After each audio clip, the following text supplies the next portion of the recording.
All right. Hi, everybody. AJ Yeager here with Praxis Metrics. And Austin Hanks, excited to all be right. with you. Yeah, excited to do this again. Now, we are here to talk about and go into a deep dive of the paid media uh, Praxis Metrics pre-built dashboard.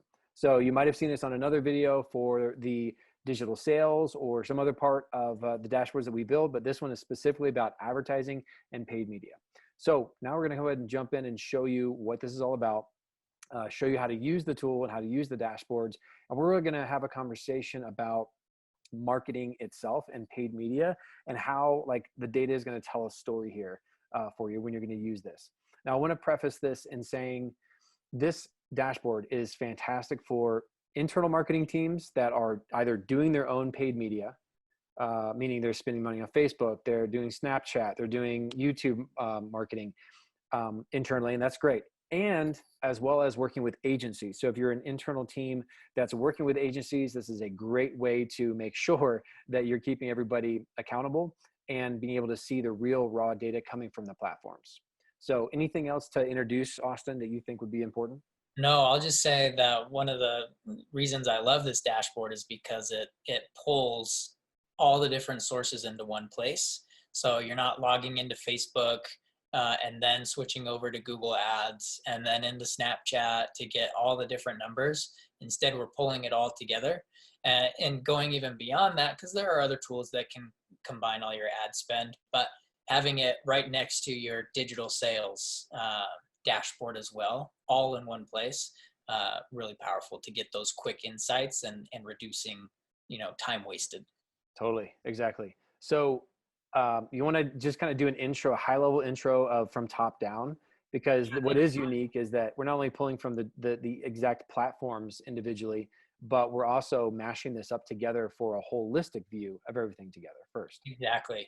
Yeah. And that's what we're doing here at the top. With every dashboard we build, we want it to be a flow and a story. And so up at the top, we're going to give you high level metrics and enable you to dynamically drill into where you want to get to answer any more granular or specific questions. So up at the top, we have these metrics. And in this first section, we're calling it ad performance by all sources. You can see here quickly by these axes, we're doing exactly what we just said. We're pulling it all together. And so when you view things like this total spend, total revenue, that's combining all of them into one.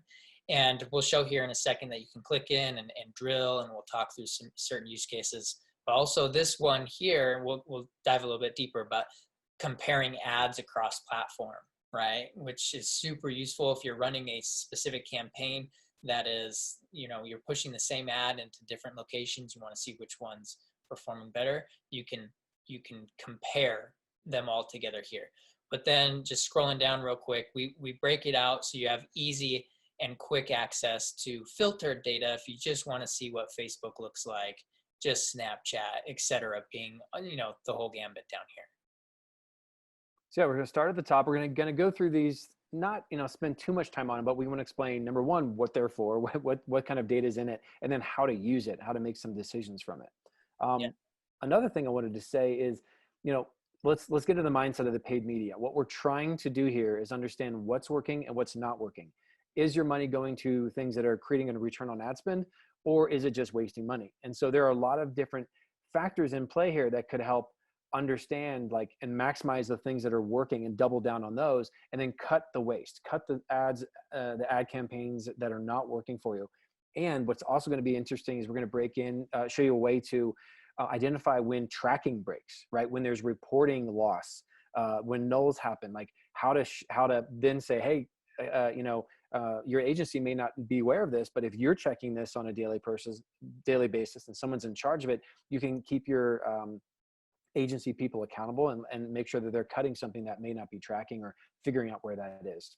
So with that being said, let's jump into the first one then, cost per transaction by source. So cost per transaction by source, the business question we're trying to answer here is, are there specific platforms that are performing better at getting transactions for us? So, if they have a lower cost per transaction, then they're more efficient at getting people that final mile of purchasing with us. So to see this data a little bit better, I'm going to click on this expand details right here, which you can do on any card that we have.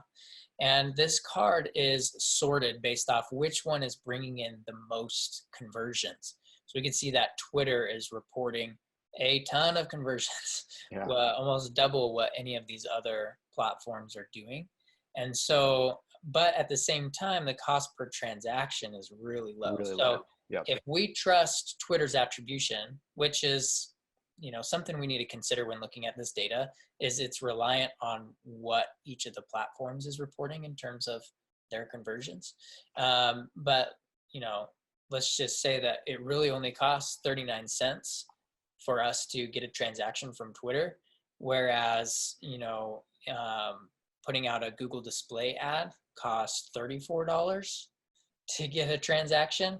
Like, that's a pretty huge discrepancy, and we'd want to start looking into why that may be. Are we wasting a lot of money on Google? Can we refine things? Are we doing things better on Twitter? Or maybe just our target audience are more of Twitter users than anything else. So those are the type of things we're trying to see real high level here. And again, later we'll drill in to more details. AJ, from a marketing perspective, any thoughts on when you see data like this? Well, you've hit it. This just gives like the holistic view of, all right, where is our money going and how are those conversions happening? And yes, there's a lot more detail that we can look into, the funnel and the cart abandonments and all that stuff, the attribution, but it's like, hey, I want to know where I need to be spending more of my time. And this helps you understand that. So like some of the other ones, obviously they're spending a lot more money and not getting as many conversions, which this is kind of typical though in paid media and cold media. It's a lot harder than warm traffic. On the Twitter one, I'm curious, this would be tied into our social media one, which is, do they have a large following there already, right? Is there a lot of influence that they have in Twitter already, and the ads are just really just putting icing on the cake? So this is really cool. I wanted to, maybe it's a good time to bring in the quick filters though, that we can do in each one of these, right? Over on the side, if we want to dig into something else. Yeah, for sure. So if you're, like I had mentioned earlier, if you're running a single campaign across multiple platforms and you have a solid campaign naming convention, which is definitely something we suggest to try to standardize those things so you can do this type of analysis. As long as you're doing that, let's see if one of these works well for the entire to filter. So if I want to just zoom in on this one campaign. So this is a case where only Twitter used that campaign, right? So put a potential area for internal processes to get aligned a little bit better. Let's see if we can. So this one's only Snapchat, right? I think this is an amazing, like some people might see this and be like discouraged with the data, but I look at it and see that this is a huge opportunity for us to take a step back and re-strategize and again, set up those standard operating procedures so that as we're running campaigns, we can know which ones are cross-platform and get a much better sense at comparing them.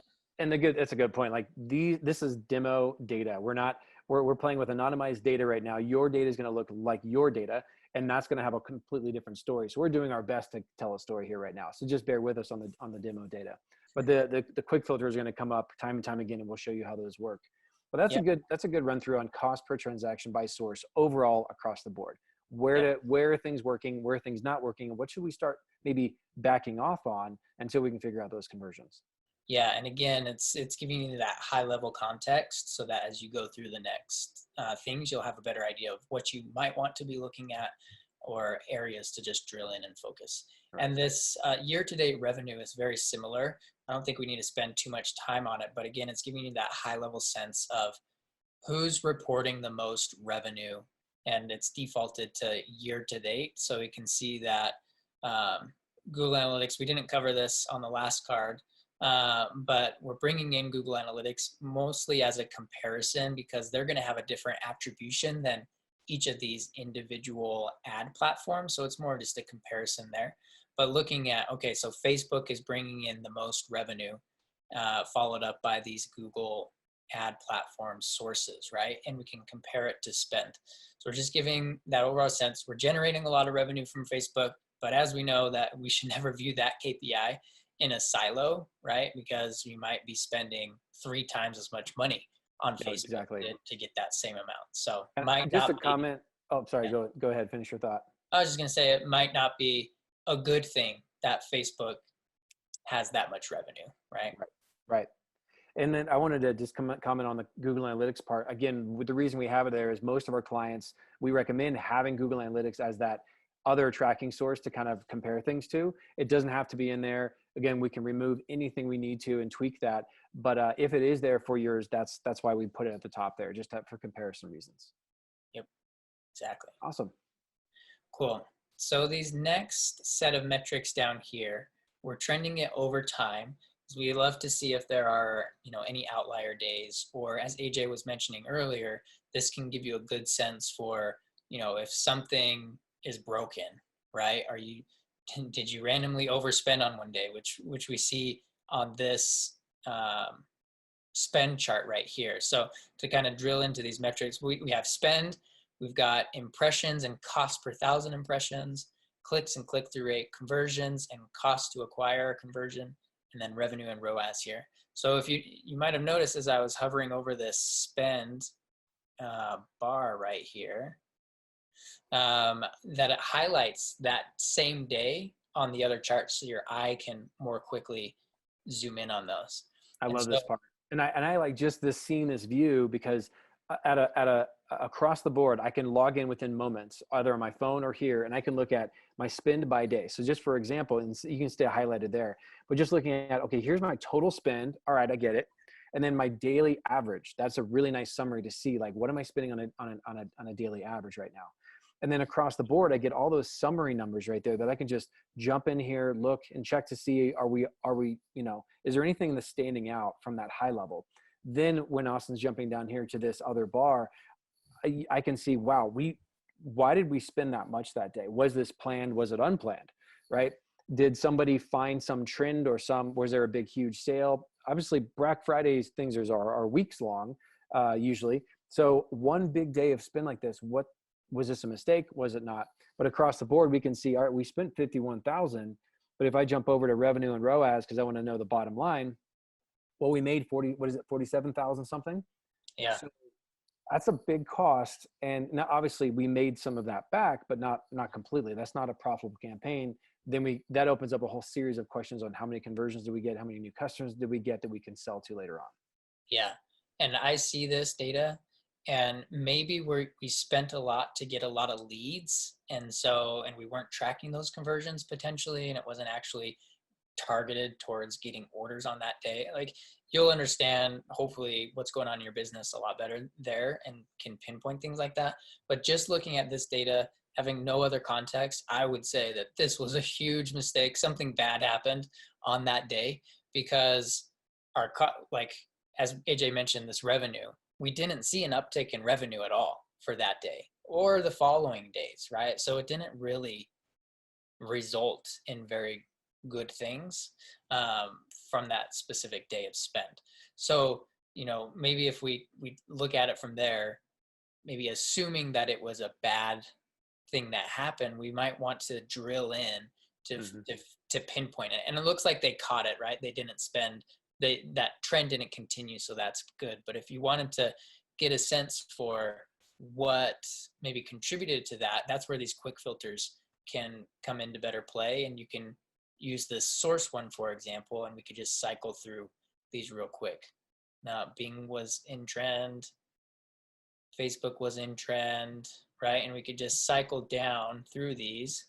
It wasn't Google Analytics until we find which one had that large spend on that day. And we're looking through this live with you guys, so that's why I don't know exactly where to pinpoint it, but hopefully we'll get to it soon. It's got to be one of these. I think it's a podcast and radio, I think.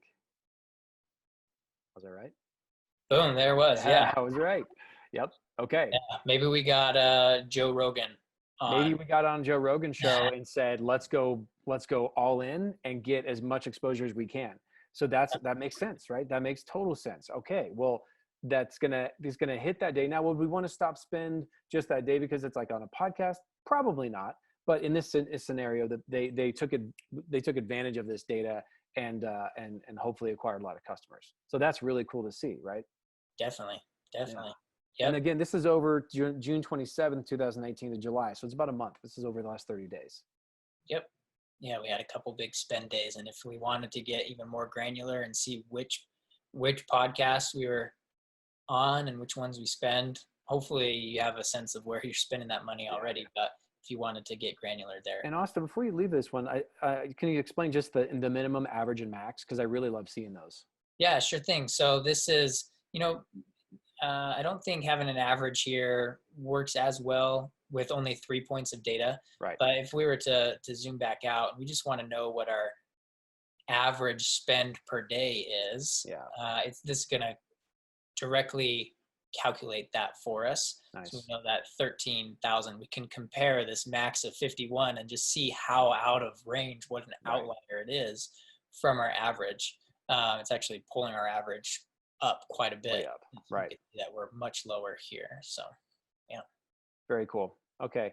And then so let's go on to quick filters, saying like starting with source at the top. So we look at the source of the platform where we're pulling the data from. Then we can actually get into the actual campaign names, as Austin took you through. And then even further down, we've got ad group name, right? So you can disregard the demo part. That's just for our internal stuff. But it's like ad group names. Now you're not going, like Austin said, to go pull all this data from other places and go compare it. It's all right here for you. Yeah. And of course, now the one thing to point out here is you can see under select all, there's a bunch of numbers and letters, combinations, email campaign, a branding one, and then something that's weird. And then 1, April giveaway, 2, branding June. So Austin, why is this important to point out? Yeah, it goes back to what I was talking about before, in that creating SOPs is going to change the game for you when it comes to data analytics. And anybody that goes and sets up an ad or an ad group can name it whatever they want. And if there are no restrictions or procedures, best practices that the company sets up, then it's going to be messy like this. And it's going to be things that are hard to read and hard to be like, what really is this even? Why did we do it? The end of this actually looks pretty good, right? We've got some specifics in there, but they don't follow the same flow through all of this. And it just makes it really hard to compare across platform. Again, because AJ, correct me if I'm wrong, I'm assuming that a lot of marketers are trying similar campaigns across different platforms and would want to see how that same campaign reacts in the different places. Is that true? 100%. Yes. And everybody's got their own kind of strategy, whether they're working with an agency or doing it internally, but it all comes down to consistency and having a plan for how you're going to do that across the platform and here. And then we're just showing you how it shows up on the back end.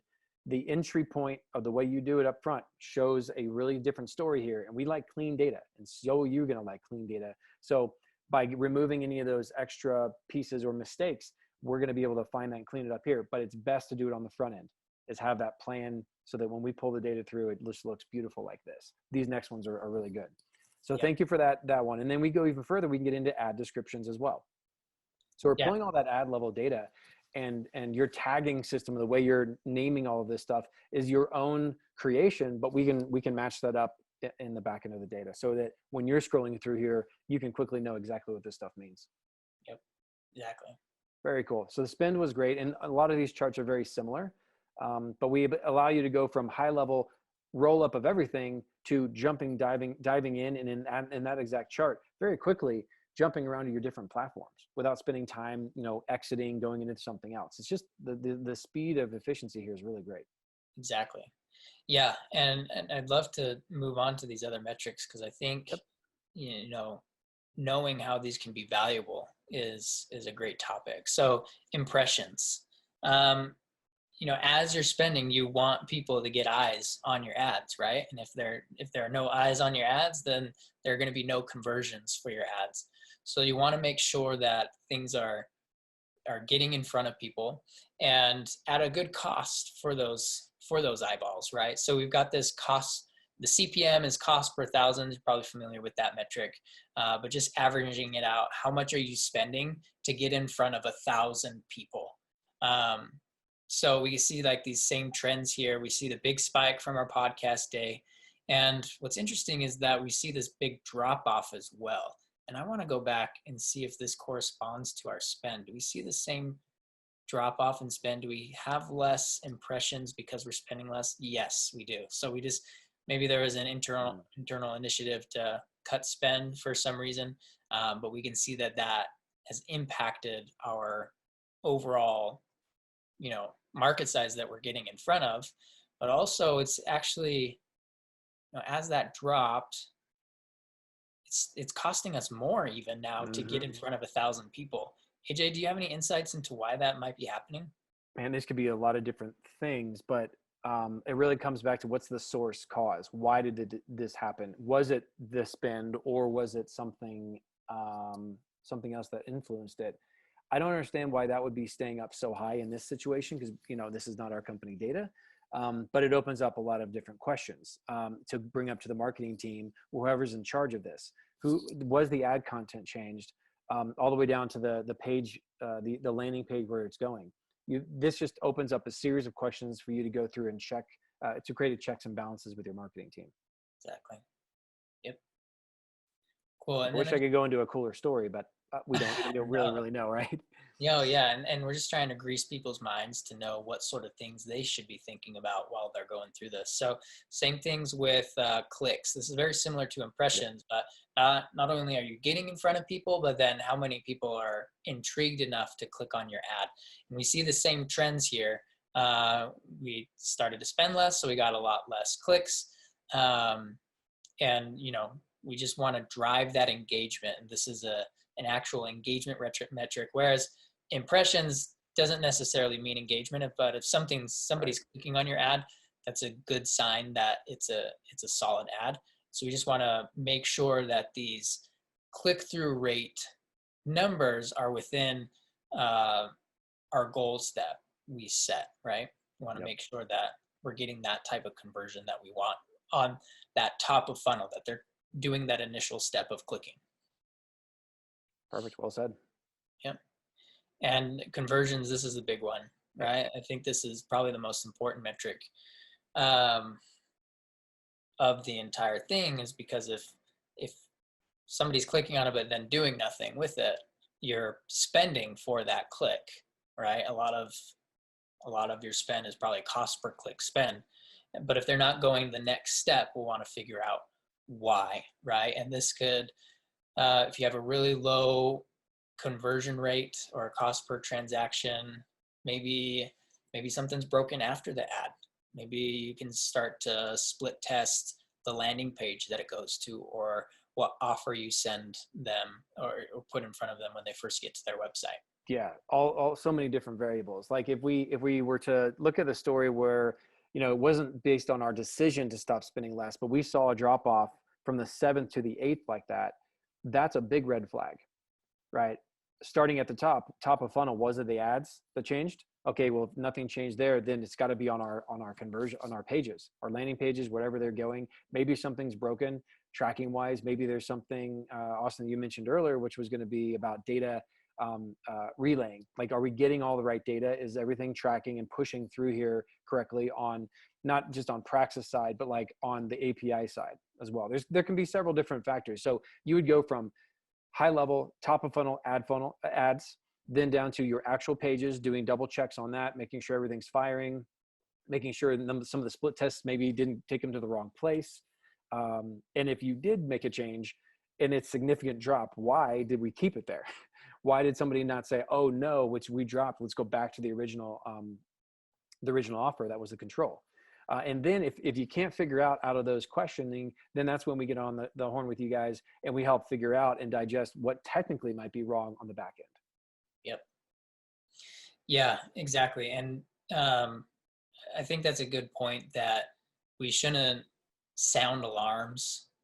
We shouldn't go up in a panic when we see drops like this. But, once we have the data in front of us, we can see it. We can then calmly and collectively go through those steps to figure out what it might be. And if it really is something that's really bad that's going to affect our bottom line, or maybe it is that somebody updated the password on your end and we no longer have connection Right. in Praxis, and that just didn't get relayed to us, and we make the small change and it's back to normal, right? So definitely a lot of different angles that we'll want to start looking through this. And I guess, like, to summarize, these charts should be followed up with, well, why, right?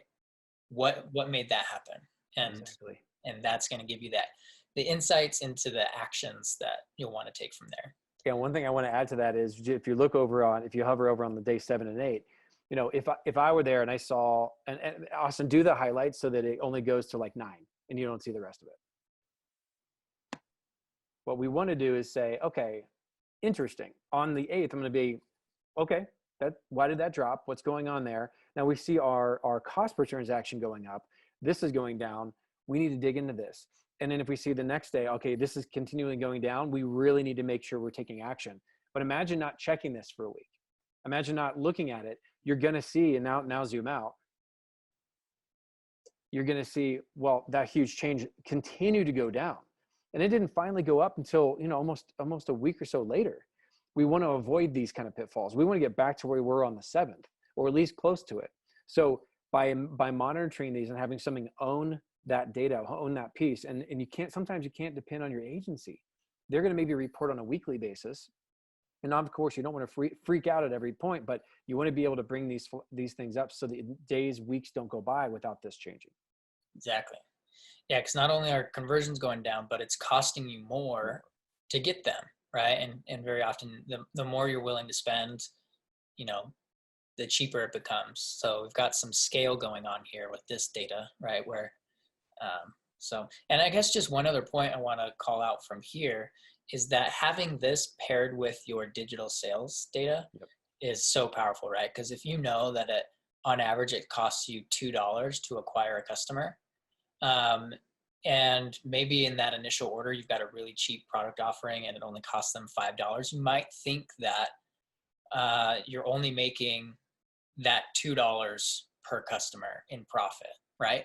But really, you want to expand out and track their lifetime value with them, right? So it might cost you $2 to get them up front, but after 30 days, 60, 90 days, maybe they're worth 15 rather than that first initial purchase of just $5. And having that knowledge then helps you set your allowable CAC in this case. And if your allowable CAC is higher, you're just going to be able to reach so much more of an audience to get in there. Well said. Okay. Move on to the next one. Yeah, the next one, also really good, is the revenue. But again, this is revenue as reported from the individual ad platform. So I always take this one with a little bit of a grain of salt, just because, Facebook's gonna take as much attribution as they can, and there might be a little bit of overlap here. But if you have things set up cleanly and appropriately, this should still give you a good overall sense with the trend and who's bringing in the most ROAS. So that's revenue compared to spend. So for every dollar you're spending, how much money are you getting back? Right. And again, on that note, this is meant to help you with the reporting of your paid media. This mixed with the digital sales, as you said, is going to tell a bigger story. This is just specifically about these platforms. And that's why this exists, is to kind of help solve just a few of your particular problems in paid media, not have everything all in this one dashboard. Exactly. Yep. And just want to call out that we've got all these same quick filters over here. And if in your business, if you have a specific way that you like to segment your data and you've got a clean way to do it across platform, this is all customizable. We could add in whatever sort of quick filter you want there. Awesome. And go back to the main dashboard. And this last one we'll spend a chunk of time on is this top performing ads. So we're getting real granular as you can with your data at this point. So we want to compare individual ads. And again, the efficiency of doing this is going to improve the better your naming conventions are for both the ad itself, the ad group, the ad campaign, as we have in here. But we can see which ad in particular is performing better. So in this case, it's already pre-sorted to ROAS. And we see that all these Facebook ads are your top performing ads in conversion.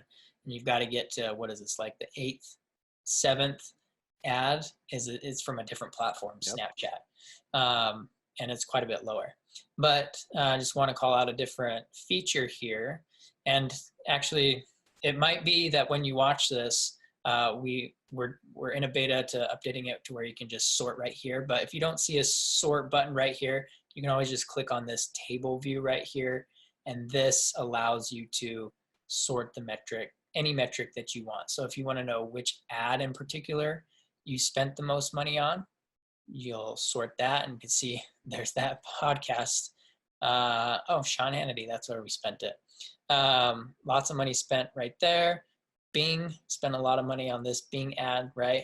Or if we want to see just which one is bringing in the most conversions, we can do that as well. We've got an awesome Praxis Twitter ad going on here that brought in a ton of conversions for a low amount of spend. That's pretty awesome. So just wanted to call that feature out, that you can always sort this high to low to see which one's performing better. Yeah, from a marketing perspective, I love seeing this one because I can, at a quick glance, again, see what's working, what's not working. Obviously, Facebook's our number one driver right here. And I like to be able to, now I want to point out over on the left, the campaign name, again, naming conventions.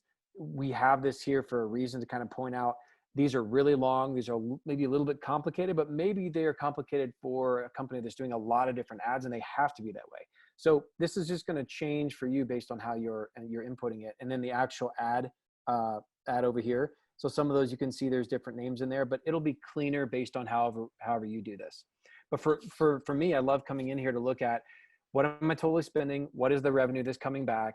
And I want to like look at revenue. So I jump into the table format. Go ahead and go in there for me and click on table. And then let's look at the top revenue. You're scrolling over to the revenue and clicking that little arrow button so that it shows from the highest to lowest. Now this is great. So I'm going to start seeing Facebook, Google search, Facebook, Google search. So now I've got it, instead of by ROAS, like which ones are my highest producers in terms of revenue. And actually, yeah, this is really powerful. Now, also, I wanted to go through and see like where is the opportunity to find the nulls where it's not showing any revenue, right? Yeah, so you'll notice that as I sort here, just low to high, that it puts all these 0 or null values up here. So these are ads that did not drive any revenue. And right, so but I'm spending. So for that first one, you got impressions from them, you even got clicks, but 0 revenue or conversions from them. So 0 is always by rule. If there's a 0 or a null, that should be a red flag, a flashing red flag that's like, okay, we need to check into this. Now, in this case, we've got a lot of demo data, but if I'm seeing zeros and nulls, maybe for a day or two, that might be something to check into. But if it's a consistent over time, this is over 30 days, right up there, the time selector. Yeah.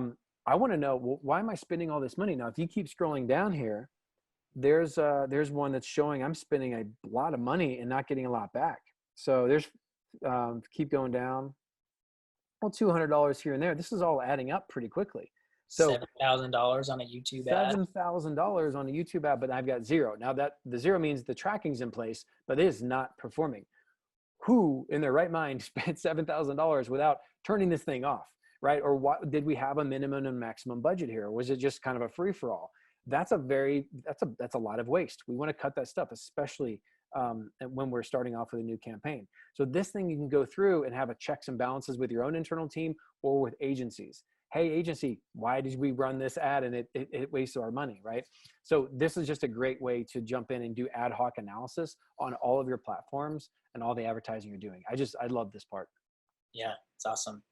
I just wanted to go back real quickly to naming conventions. And I know, sorry, everybody, we've harped on this a ton, but looking through this, I actually think the naming conventions are pretty good with this data. Mm-hmm. You can see that there's a pattern in these, at least in this more recent data.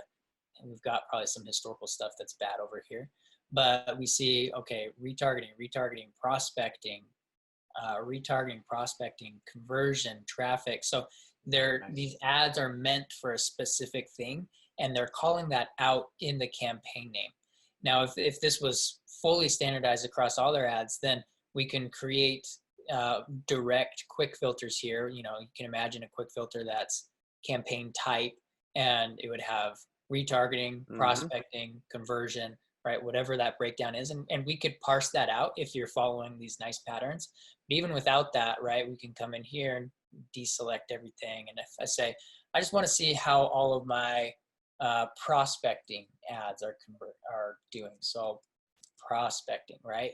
And you see that it comes up here, and I can then go and select these, and it would filter there. And coming soon, very, very soon, there should be like a select all or a contains button here. Right now, I have to come in and select each individually, but probably by the time you're watching this video, you'll have a quicker way to get all of those in there. So you can really zoom in on that. And that's the power of naming conventions. That's why we keep bringing it up here, because those procedures let you more easily get at the data that you want to see. Yeah, great point, Austin. Thanks for bringing that back around. Yeah. Cool. Well, that is that is our paid media dashboard, and we started at the top here. Now, there's a lot of stuff that we didn't cover because each one of these are the individual platforms, and it's as you're scrolling down under Facebook, this is just Facebook data now, and so you're getting all the same kind of information. Although some platforms have a little different thing here or there, clicks versus unique clicks, videos. Snapchat will have something different from Facebook. So we've taken the uniqueness of each platform and added that in to these little sections down here. For the most part, you're going to see the same format and style, so we don't need to go through them all. But it is worth a check. And in any questions you have, you can contact your data engineer, your data consultant that you're working with that's assigned to your account, and have them help tweak and use this. And then anytime you need any more training, just let us know. Yep. Awesome. All right. Thanks, Well, everybody. great job, Austin. Thank you. Thanks, everybody, and Okay. hope you enjoy the paid media dashboard. Thanks. Bye.